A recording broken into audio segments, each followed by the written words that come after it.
តោះសួស្តីបងប្អូនដែលចូលចិត្តជិះម៉ូតូធំឬក៏កំពុងតែស្រឡាញ់ម៉ូតូធំម៉ូតូខ្ញុំជិះនេះជាប្រភេទម៉ូតូ Honda SL ឆ្នាំផលិតរបស់វា2001វាបើគិតពីឥឡូវ20ឆ្នាំជាងហើយប៉ុន្តែគុណភាពរបស់វាល្អមែនតើកម្លាំងរបស់វាអីនៅស្ទុះហើយបើនិយាយពីកម្រិតទីសាំងរបស់វាវិញ100គីឡូវាស៊ីតែ3លីត្រទេហើយចំពោះការថែទាំម៉ូតូធំហ្នឹងក៏ងាយស្រួលដែរហើយបើបងប្អូនចង់បានម៉ូតូធំខ្ញុំប្រាប់កលឹះទី1ទិញម៉ូតូដែលស្អាត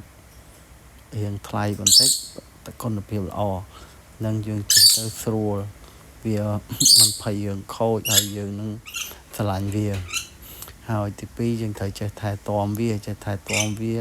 គឺការបដូរប្រេងម៉ាស៊ីនឲ្យបានត្រឹមត្រូវ